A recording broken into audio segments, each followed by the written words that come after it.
हमारे हमसाए में एक ऐसा मुल्क बैठा है जिसके अज़ाइम बड़े जारहाना है। भारतीय मिलिट्री साइज बहुत बड़ा है, एयरफोर्स नेवी बहुत बड़ा है, टेक्नोलॉजी में भी वो दिन रात इस पे काम कर रहे हैं, असलहा साजी की इंडस्ट्री भी उनकी ग्रोथ कर रही है।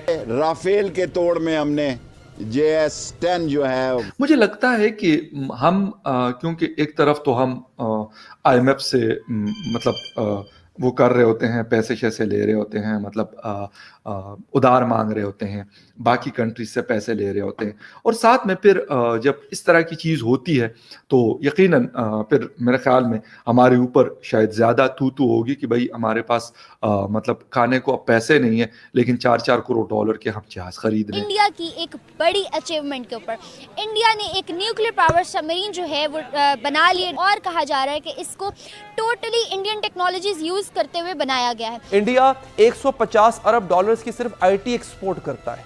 हमारे जो है वो अभी जो है वो ओवरऑल एक्सपोर्ट जो है वो 25 अरब डॉलर से ऊपर नहीं जा पा रही है। पाक अफगान सरहद पिछले 2-3 हफ्तों से एक नया तनाज़ा जन्म लेता दिखाई दे रहा है। सरहद पे लगी जो बाढ़ है उसको अफगान तालिबान की जानिब से उखाड़ा जा रहा है। तवाज़ुन जो है ना, तवाज़ुन की बहुत सारी पहलू होते हैं, सिर्फ और सिर्फ अददी तनासब या जहाज़ों की किस्में जो हैं वही काफ़ी नहीं होती।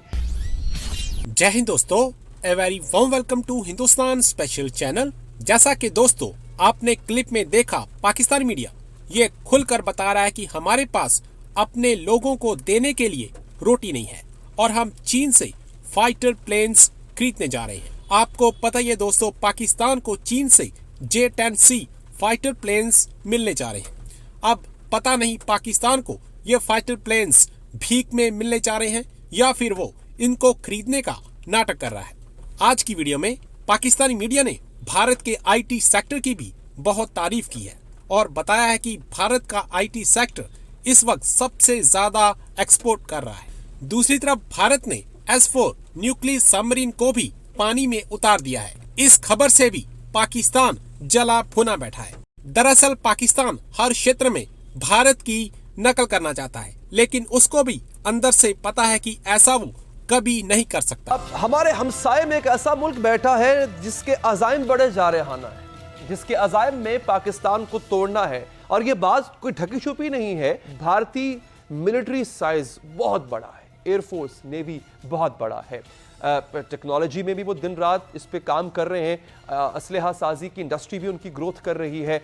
पाकिस्तान को दिफा में एक बड़ी अच्छी खासी एक अच्छा खासा एज हासिल है, मगर हमें और बहुत से चैलेंजेस का सामना है। इंडिया 150 अरब डॉलर्स की सिर्फ IT एक्सपोर्ट करता है।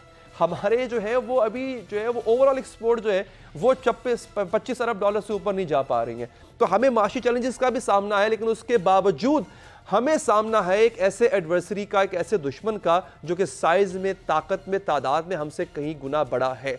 तो जिस तरह से हम कोप अप कर रहे हैं, मैं J-10 की बात अगर करता हूं, मैं J-17 थंडर की बात अगर करता हूं, मैं अगर अपनी दिफाई कैपेबिलिटीज में मजीद इजाफे की बात करता हूं, तो किस तरह से हम कोप कर पाएंगे ये हम पूछेंगे। हमारे पास J-10C का आ जाना, इंडिया के पास S-400 और फिर राफेल का आ जाना, क्या हम इस तरह जिस तरह से इंडिया एक्वायर कर रहा है, वेपनाइज कर रहा है खुद को, क्या हम सर उस बिगड़ते हुए तवाज़ुन को बैलेंस में लाने की क्या उस पोजीशन में है?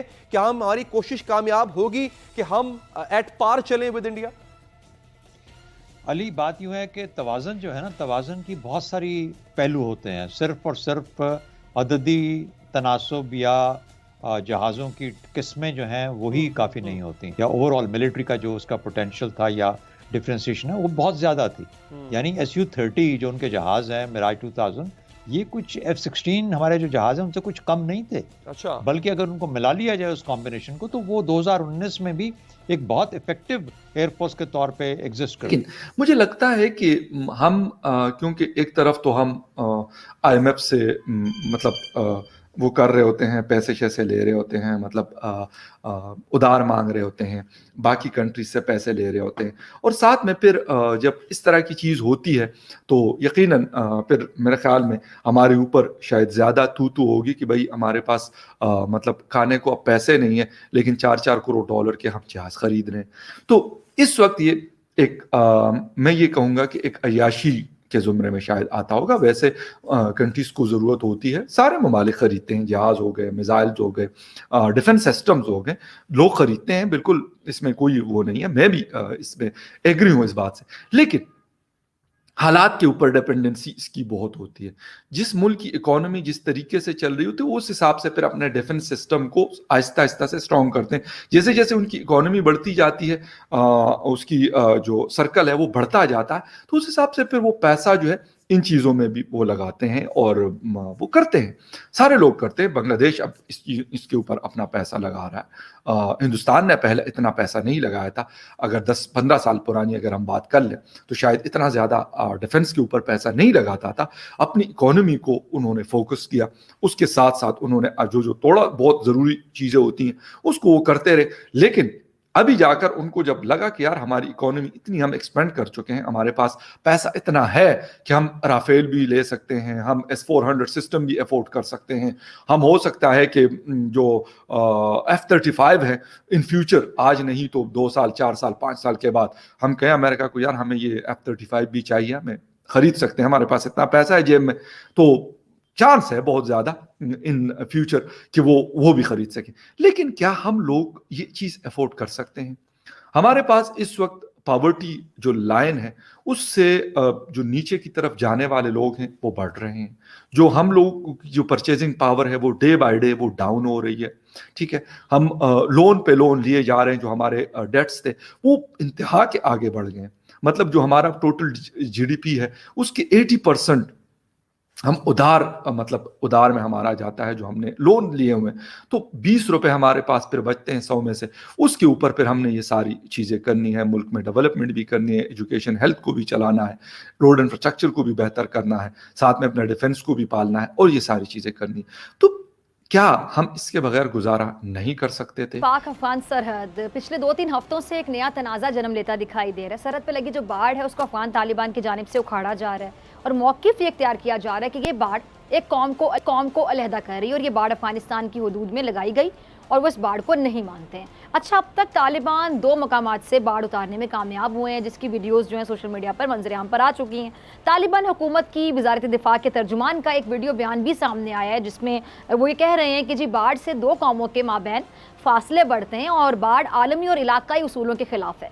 पाकिस्तान ने मामले पर काफ़ी अरसा खामोशी इख्तियार की, मगर बिलाखिर गुज़िश्ता रोज़ वज़ीर ख़ारिजा शाह महमूद कुरैशी साहब ने खामोशी तोड़ डाली और कहा कि जी सरहद पर बाढ़ से मुतालिक जो मसाइल हैं वो चल रहे हैं, मगर पाकिस्तान ने इस मामले को अफ़गान हुकूमत से साथ उठाया हुआ है और हम तनाज़े पर बातचीत कर रहे हैं। अच्छा, उन्होंने ये भी कहा कि मामले को सिफारती तौर पर हल करने की कोशिश की जा रही है और ये भी कहा कि जी कुछ शर्पसंद अनासर बेवजह मामले को उछाल रहे हैं। पाकिस्तान अपने बाढ़ लगाने के मिशन पर बरकरार है और काम नहीं रोका जाएगा। सरहद के 96% हिस्से पर बाढ़ लगाने का काम मुकम्मल हो चुका है और बाढ़ लगाने की वजह सिक्योरिटी खदशात, दहशतगर्दों के पाक फौज पर हमले थे।